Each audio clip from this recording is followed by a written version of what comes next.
Hello, let's learn about quadratic functions. What are quadratics? Quadratics are polynomials of degree 2, which means they're made up of a bunch of power functions with the highest power of 2. You don't want to get power functions mixed up with exponential functions. Exponential functions are the ones with the variables in the exponent.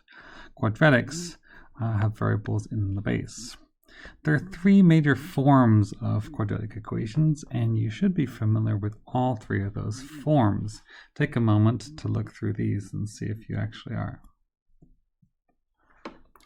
First, we have vertex form. Vertex form we reviewed in our lesson about transformations. You can see a transformation to the right by h and up by k, and this vertical stretch and or possible reflection if a is negative.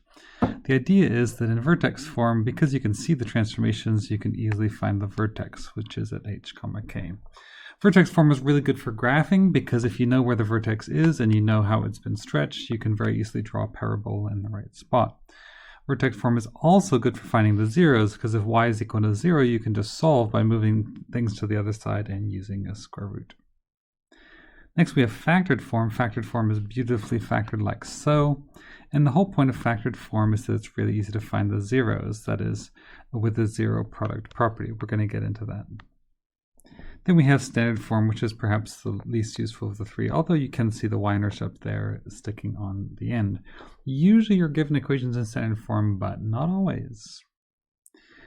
What do we want to know about quadratics? We want to know how to move between these forms. So if you have standard form, you want to be able to make factored form. Obviously, you do that by factoring, which you should already have learned. And to go from standard form to vertex form, you need to know how to do completing the square. To go these directions, you pretty much just have to use the distributive property.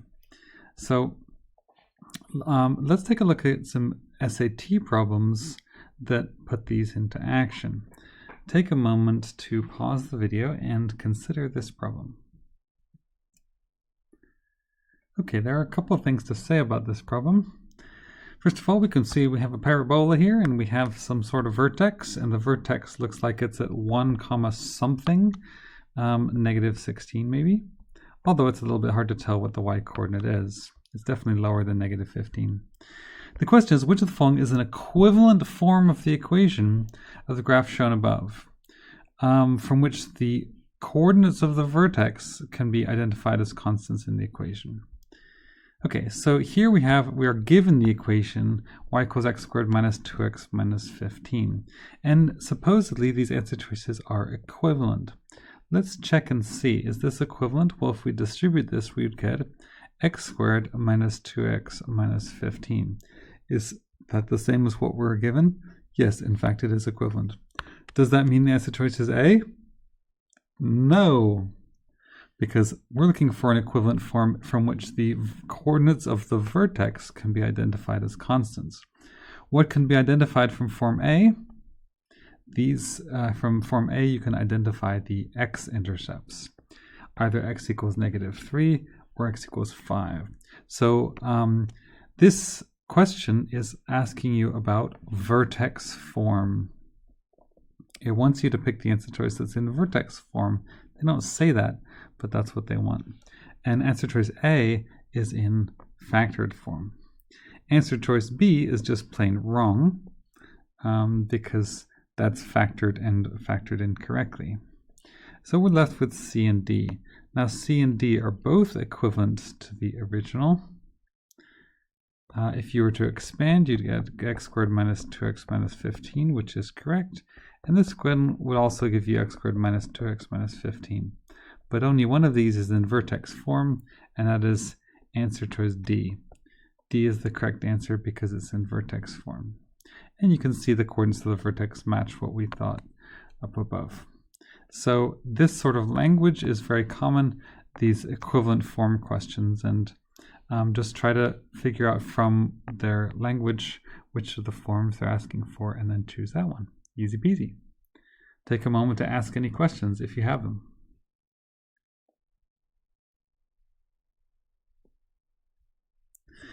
Next we have this example, also an SAT question. In the equation above, a is a positive constant. Okay, so that matters because we know that the graph has moved down. If a were negative, the graph would actually move up despite the subtraction there. So I'm just going to try and draw it to visualize. Which of the following is an equivalent form of the equation? Take a moment to pause the video and try this problem for yourself.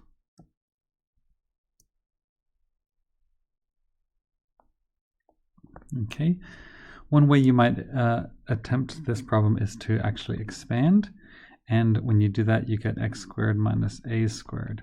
That is not an equivalent form, so the answer is not A. If you expand b, you get x squared minus a, which is an equivalent form. So it looks like B is the answer. Let's go ahead and check C and D as well. Here we get x squared minus a squared over 4. And here you get x squared plus 2ax plus a squared. If you don't understand how I did that, then feel free to ask a question about it. But I just did the distributive property and combined like terms. So only answer choice B is equivalent to this. Pretty straightforward.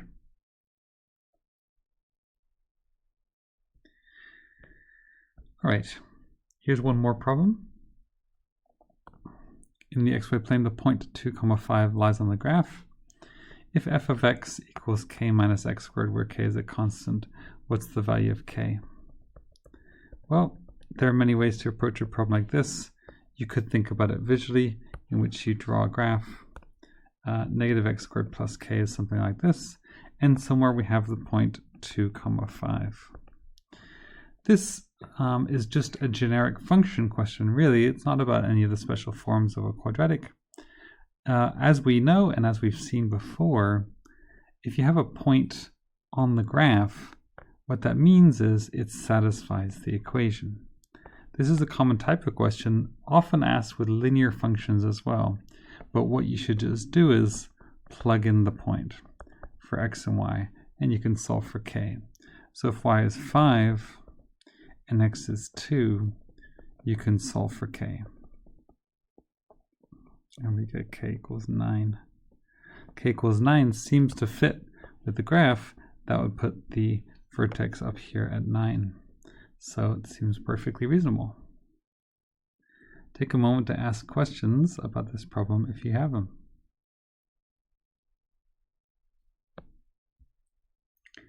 Okay, let's talk about solving quadratic equations. So when solving quadratic equations, we have several possible techniques. First of all, you can factor. Factoring is a really useful skill. It's very satisfying. However, its main disadvantage is it's not always easy. Another option would be to graph, but graphing is not so suitable to when you're working by hand, at least not for when you're trying to solve an equation exactly. However, sometimes on an SAT question, you might be given a graph, and in that case, sometimes you could use it to identify the zeros. It might be very obvious what they are. For example, if we go back and look at this problem, you can clearly see the zeros from the graph, so that might be a good situation where you could do it. If it's in vertex form, you can solve by using a square root. You can also use the quadratic formula, which I've copied down below here, or you could solve by completing the square. You should be able to do all of these techniques, so let's review them and make sure we know how to do it. First, I'd like to consider this equation. We can solve this by using a square root. Basically, you move stuff to the other side and solve for x by using a square root to undo the square. Go ahead and pause the video and give this question a try.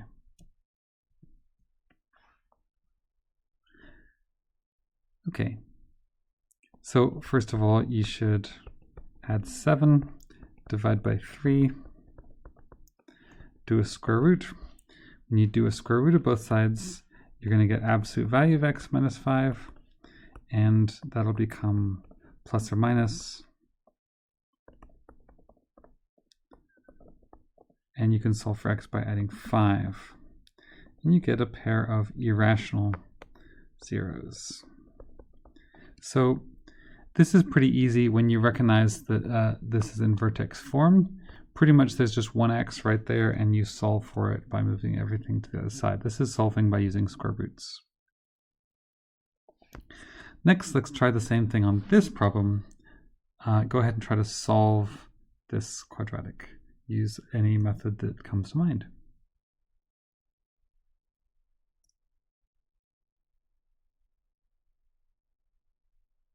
If I were solving this, I would use factoring.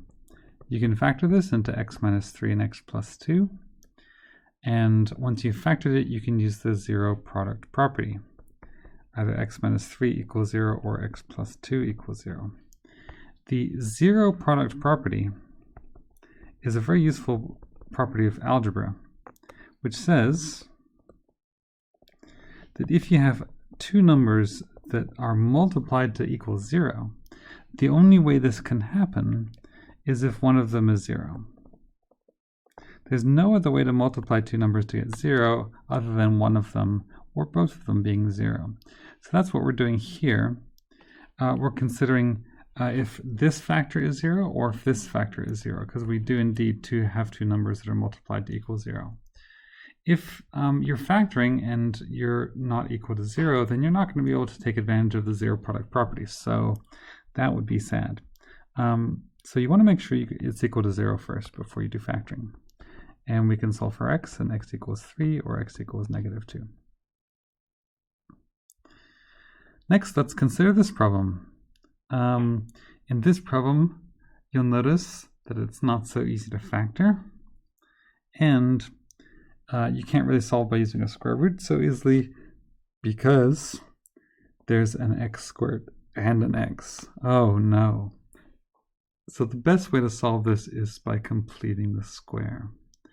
I will briefly show you how to do this, and then later on in the lesson we'll practice completing the square. First, add 3 to both sides.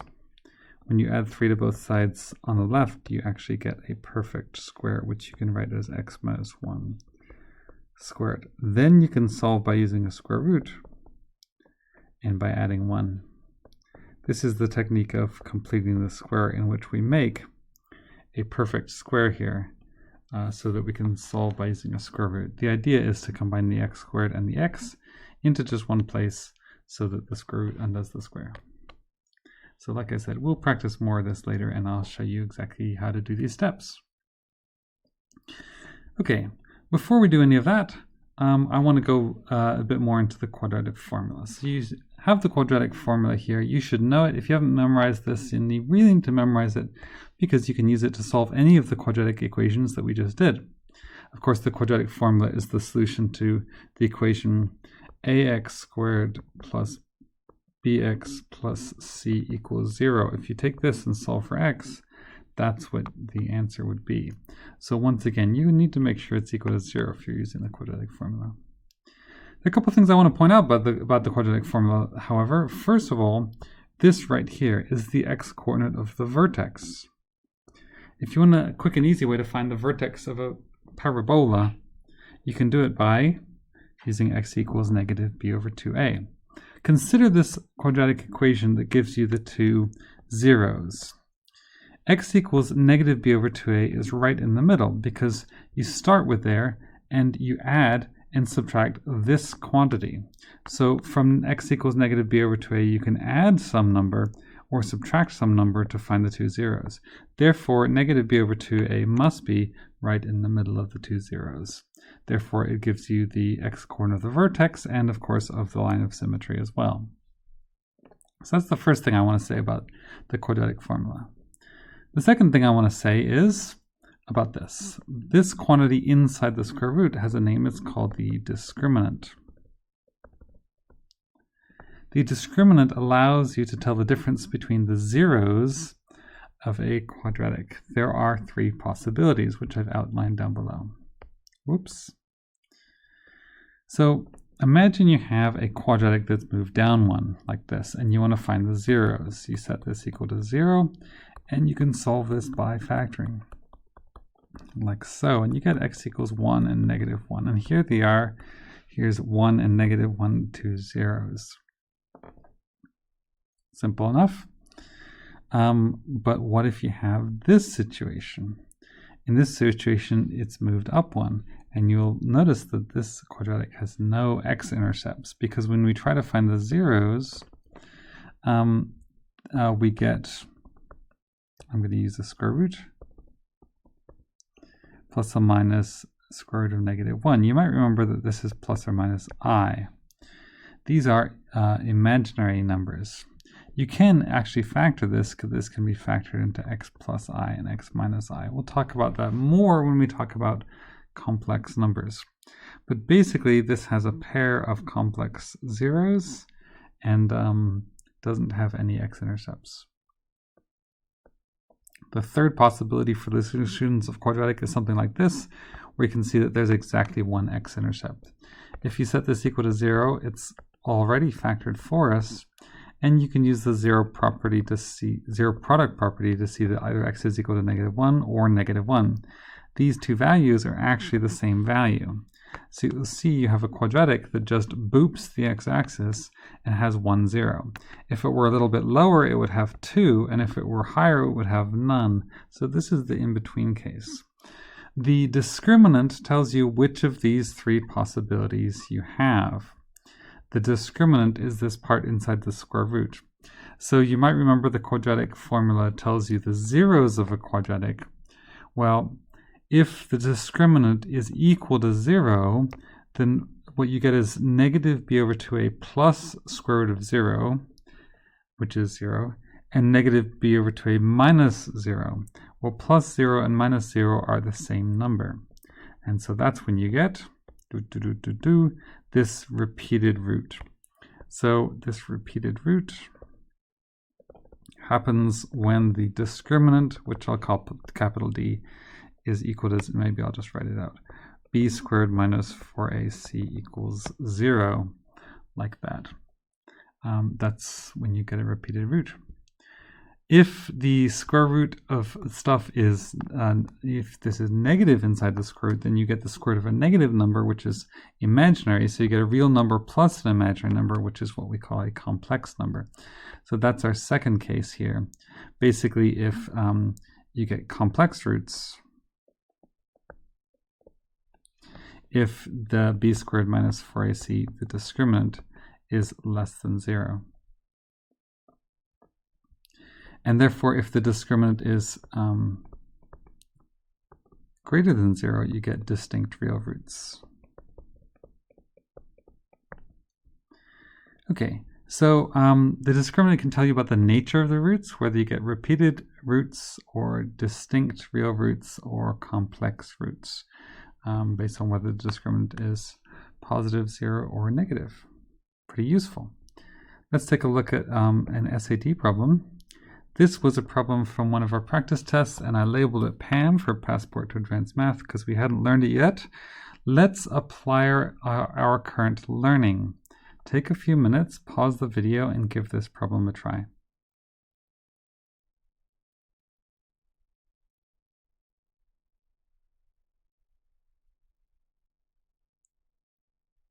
Okay.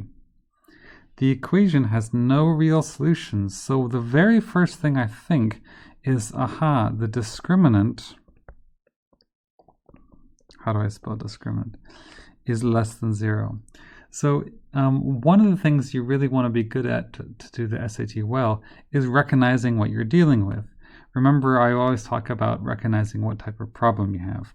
Well, this is a problem about quadratics, and here we have a problem about the discriminant.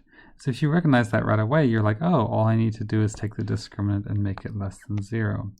So let's go ahead and do that. First of all, I will write the quadratic equal to 0. Remember how I said you have to set it equal to 0 first. Now let's do b squared minus 4ac is less than 0. Well, b is negative 4.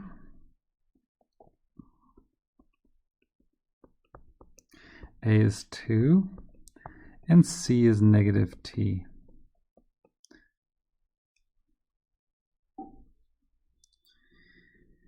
Okay, 16 plus 8t is less than 0, 8t is less than negative 16, t is less than negative 2. Therefore, the only possible answer out of these would be t equals negative 3. So if you recognize that this is a problem about the discriminant, this is easy peasy. Now you have been reminded of what the discriminant is and what it's used for. Take a moment to ask questions if you have any.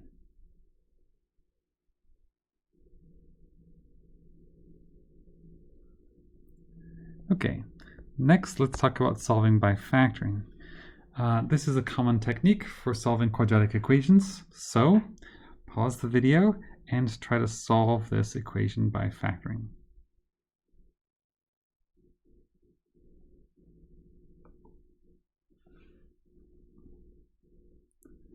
All right, let's walk through this together. I hope that you started by doing the first step of factoring, which is to factor out a common monomial. If you didn't factor out the 8 first, then you're making your life much harder than it needs to be.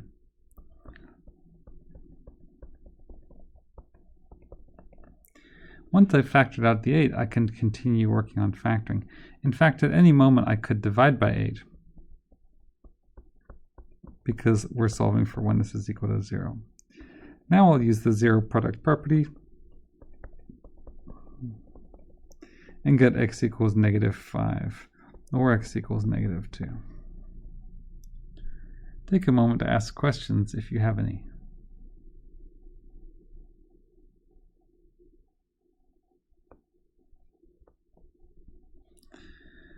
Let's try another problem. Solve by factoring. Pause the video and give this a try.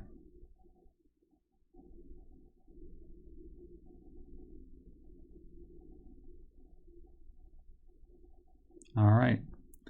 This time I'm pretty sure you'll all remember to factor out a common monomial first. In this case, factor out a 5.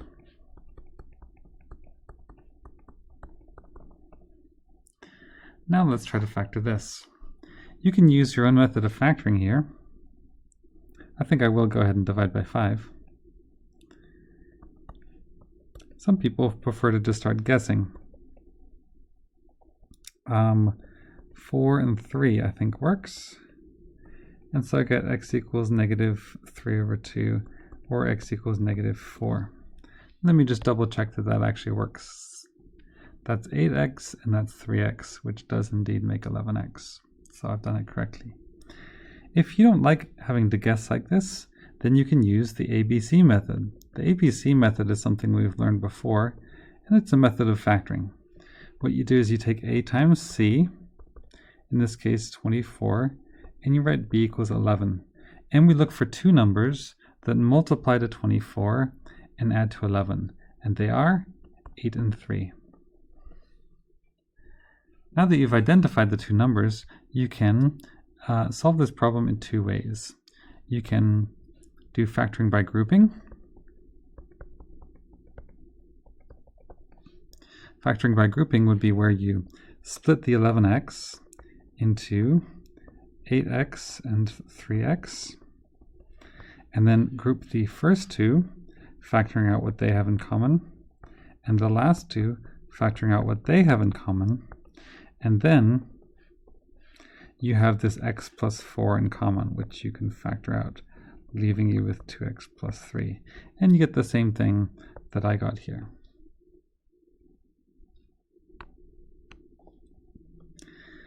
Instead of factoring by grouping, another option would be to use a factor box. The factor box goes something like this. What you do is you take your quadratic and you put the 2x squared here and the plus 12, and then we'll once again split the 11x into the 8x and the 3x. And then you'll factor out what each row in common has in column. So the first row has 2x in common, and the second row has 3. And the first column has x in common, and the second column has 4. And these are your factors x plus 4 and 2x plus 3, like so. That's called the factor box. Feel free to use that if you like it. All right, take a moment to pause and see if you have any questions about problem 2.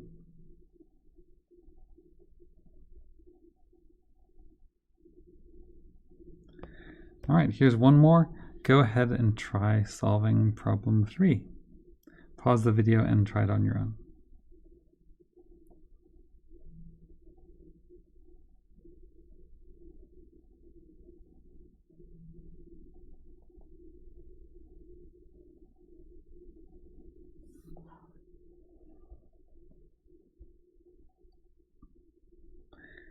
Okay. Let's try this one. First of all, let's set it equal to 0 by adding 3 to each side. And then the instructions were to solve by factoring, even though that really isn't the easiest way. Completing the square here is very, very easy compared to factoring, but that's okay. So there are many ways to go about factoring. Guessing and checking is a little bit harder here because you have a couple of options, namely these options for splitting up your x's, and you don't know which one is right. I think 12, nope, 8 and 5. So that's negative 24 and positive 15, which seems right. So this is negative 5/3 and 8/3. And these are our two solutions. Oops, just threw my pen. Hopefully those are correct. So once again, you could try the ABC method on this if you wanted to. But it's not obvious at the beginning that this is even factorable. For example, if I change this 3 to a 2, and you had negative 41 here, things would be much harder. So that's why factoring is not always enough. Take a moment to pause and ask questions if you have any.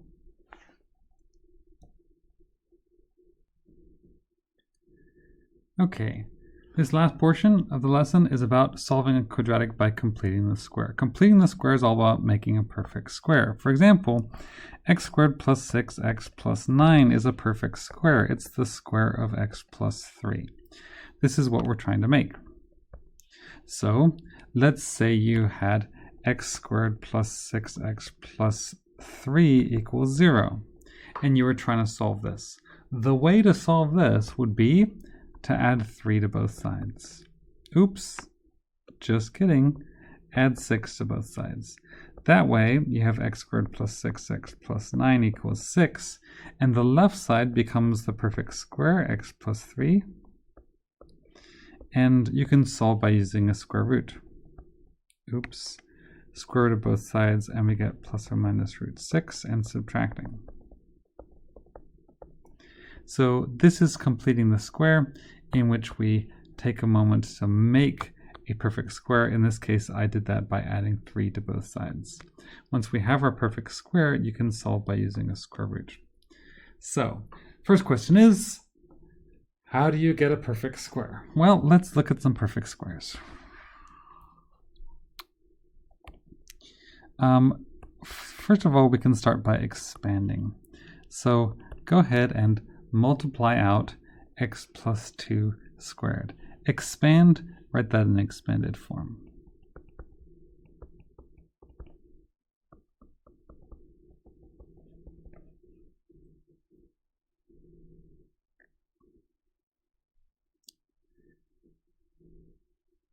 Okay, so you should have gotten x squared plus 4x plus 4. This is an example of a perfect square. X plus 3 squared, we just did in my previous example, gives us this. Take a moment to expand x plus 4 squared.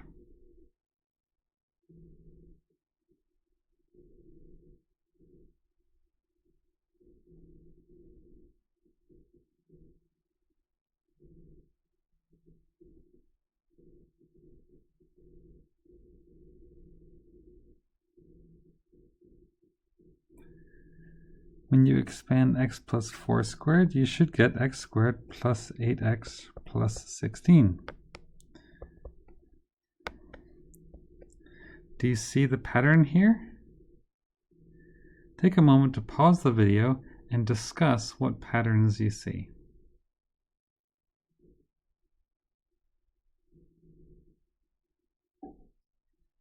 Okay, so the pattern that I hope you saw is that when we expand this, the number we get in as a coefficient of x is always 2 times this number inside the perfect square. 4 times 2 is 8. 3 times 2 is 6. 2 times 2 is 4. So this number always gets doubled. Whereas for the constant on the end, this is the number squared. 4 squared is 16, 3 squared is 9, and 2 squared is 4.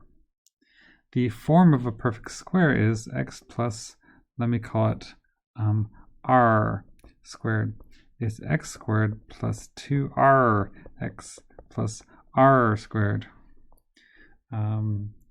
Okay, so the number in here always gets doubled, and here it gets squared. Great. Take a moment to ask any questions if you have them. Okay, let's move on. Now try completing the square. So imagine we have x squared plus, oh, I'm going to cover these up, plus 12x plus blank. Oops, I forgot my x. What number would you have to put into the blank to make a perfect square?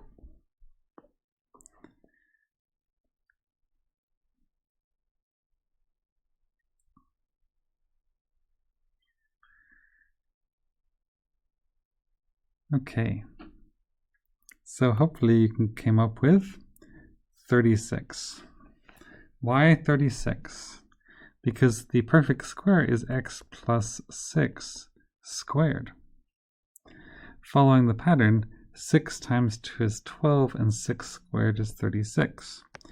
So to figure this out, you want to do it in 2 steps. First, you want to figure out what this number is, and once you know what this number is, you can square it to find what goes in the blank. The way you find this number is you simply multiply by half. Earlier, what we were saying in our pattern was that this number gets doubled. Well, if you just take that in reverse, it is multiplied by half. So 12 times a half gives you the 6, and 6 squared is 36. That's completing the square, is where you add in this number to make a perfect square. Let's try a few more examples. Oops, blank.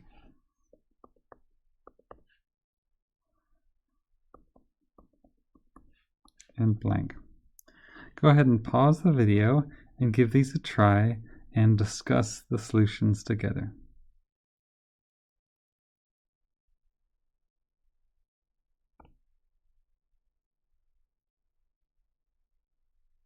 Okay, hopefully you have figured out what numbers go here and discussed why they work. So this should be 16, because the perfect square would be x minus 4 squared.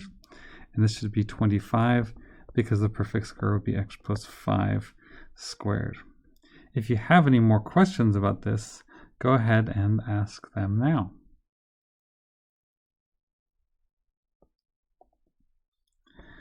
All right, it's time to try using our completing the square skills to solve some quadratics. I have a progression of quadratics here, 5 different levels of solving, and I want you to solve by completing the square. Let me show you an example of how to solve a quadratic by completing the square. In fact, we had one right here. I want to show you something a little bit less fancy. So here's an example. X squared minus 10x plus 2 equals 0. So what we have on the left is not a perfect square. Our job is to make it a perfect square. How do you do that? Well, I'm going to show you kind of a simple way of thinking about it, which is first, adios the 2. Move it over to the other side here, just to get out of the way. And then we can make ourselves a little blanky blank that we can play fill in the blank to make a perfect square, just like we were doing before. In this case, half of 10 is 5. And so 5, oops, it's negative 10. Oops, don't want to forget the negative. And negative 5 squared is 25. So I'm actually going to add 25, but because we're solving an equation, you have to do the same thing to both sides. This is the single most common mistake I see people make with completing the square, is they forget to add it to both sides. So don't forget that, otherwise your equation will not be true. Now, the whole point of this is on the left side, we get a perfect square, which is x minus 5 squared, and on the right we get 23. Now you can solve with a square root. Don't forget your plus or minus, and add 5. And we have solved by completing the square. So here is the sample. Take a moment to pause, and go ahead and ask questions. Make sure everyone is totally happy with how I did this. And then we'll try solving the problems below.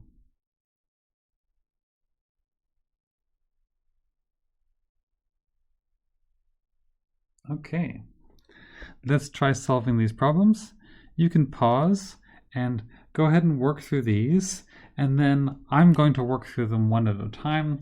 So feel free to unpause and follow along with each problem if you want, or you can just kind of work ahead as a class, whatever seems to fit you the best.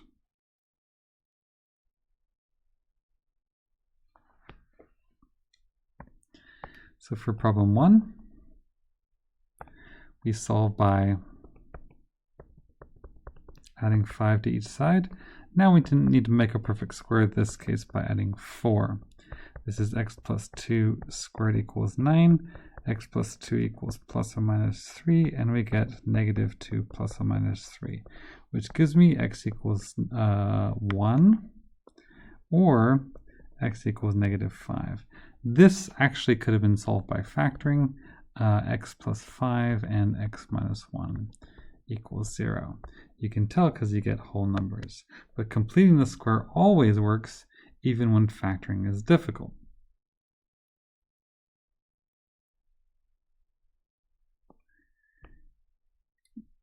Now on to problem 2. In problem 2, let's start by getting rid of the 5 by adding. Now the troublesome part is that this is an odd number, but actually that's no trouble at all. Half of 3 is simply 3 over 2, and 3 over 2 squared is 9 over 4. Don't use decimals here, you're going to make yourself real sad. Stick to fractions. So our perfect square is x plus 3 over 2 squared, and on the right side we should make a common denominator so we can add these together. Oops, I jumped the gun there, and get 29 over 4. Let's go ahead and solve with a square root, and I'll go ahead and do the square root of 4 because I can, and we get our 2 solutions. Go ahead and pause and see if there are any questions, clarifying questions about number 2. All right, on to number 3.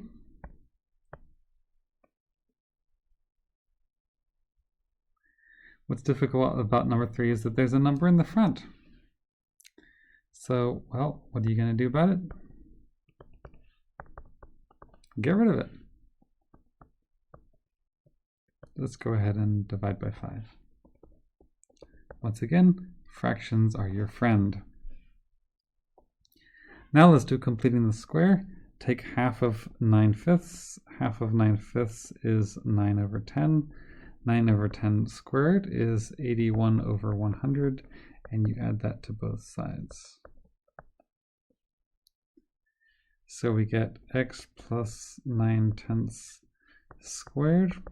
Let's see, if I make a common denominator here, I need to multiply top and bottom by 20. And so I get 140 plus 81 over 100, which is 221 over 100. So I get x plus 9/10 equals plus or minus root 221 over 10. I'm going to go ahead and do the square root of 100 on the bottom, because why not? And then subtract 9, and I get minus 9 plus or minus square root of 221 over 10.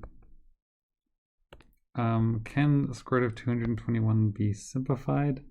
I don't know. I don't think so.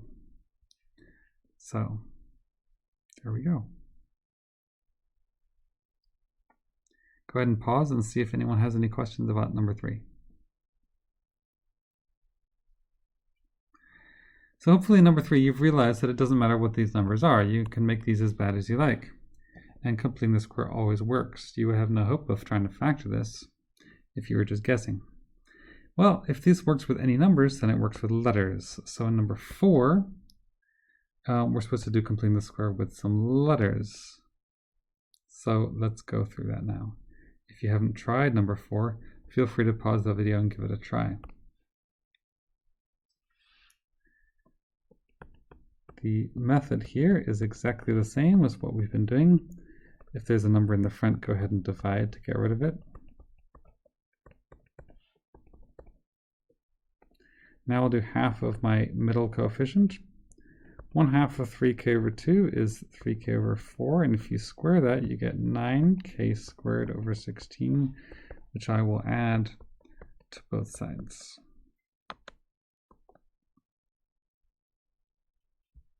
I'm going to need more room. Whoop.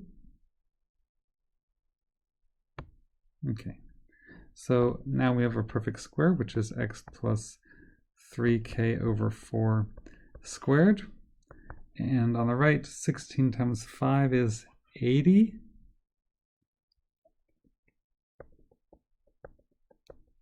Is that right? 50 and 30 is 80, yes. Now let's do a square root.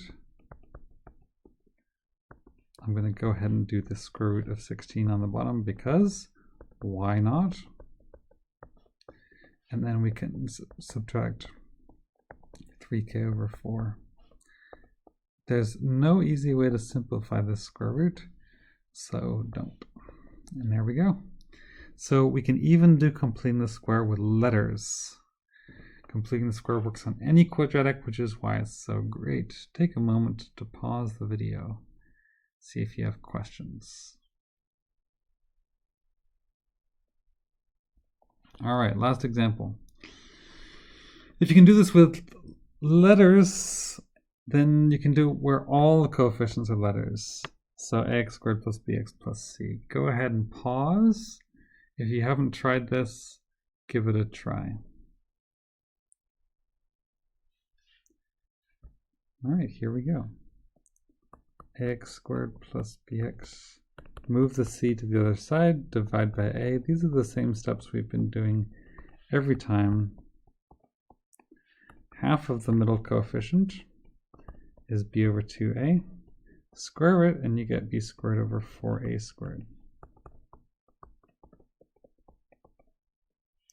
So on the left we have x plus b over 2a squared. And on the right, let's make a common denominator. And you can do that here by multiplying by 4a on the top and the bottom to get minus 4ac plus b squared over 4a squared. Go ahead and do the square root. Don't forget plus and minus. And as I've been doing, I will go ahead and do the square root of the denominator. And now when we subtract, they have the same denominator, we can combine them. Now, most people like to rearrange this so that the subtraction here inside the square root is in the middle and you get this. And do you recognize this? You should. It's the quadratic formula. Earlier in the lesson, I did tell you that you get the quadratic formula by solving this. And of course, completing the square allows you to do it. All right, so once you know how to do completing the square, you know what you need to know about quadratics and manipulating quadratics. To review, we had, wow, that's a lot of stuff. We had the different forms of a quadratic equation, and now you know how to do factoring, and completing the square is the one you need to rewrite a quadratic in vertex form. So that's the last thing we want to do today, is use completing the square to write in vertex form. So let's write an example here. Write y equals 2x squared plus 6x minus 3 in vertex form, which means completing the square. Now this one's a little bit different from solving equations because it's equal to y, and you want to leave it equal to y, which means things like adding numbers to both sides is not exactly what you want to do. So I'll show you a slightly different approach.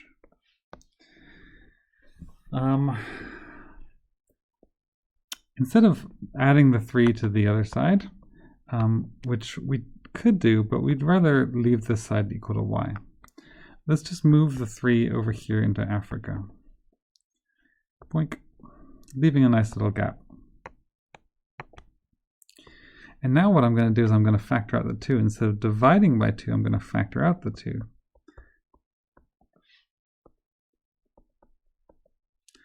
And we'll leave a little blanky blank there for our completing the square.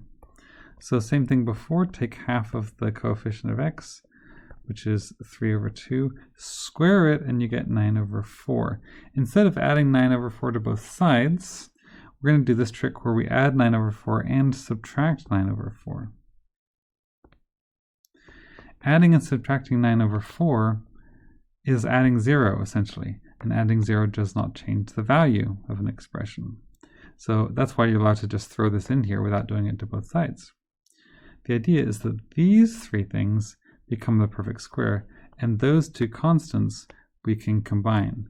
These constants, when you combine, make minus 9 over 4 minus, what is that, 6 over 4, which is negative 15 over 4. So now what we have is y equals 2. These 3 guys become my perfect square, x plus 3 over 2 squared. And the minus 15 over 4, I'm going to take out of these parentheses, see how it's in the parentheses, by multiplying it by 2. 2 times negative 15 over 4 is negative 15 over 2. And this is vertex form. So there are the crucial steps, solving by completing the square. Writing in vertex form by completing the square. This is a little bit different. On the SAT, you don't exactly have to do this because, generally speaking, if you have vertex form, you can just work backwards from it. But I at least wanted to show you this just in case you wanted to understand it better. If you want to practice this more, go ahead and go on to Khan Academy and practice this. Or you can just make up quadratics and practice writing them into vertex form. You can always check your answer by distributing. See if you get the right thing. All right, that's it for our lesson on quadratics. Your Barron's Math workbook does indeed have a section on quadratics. 5-5 is called the parabola and its equations. And then there's another one, which is 5-4, which is completing the square.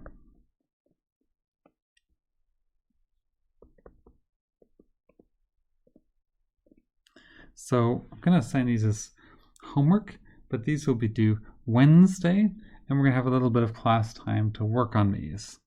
But I'd like you to start by using any remaining class time today to get a head start on these.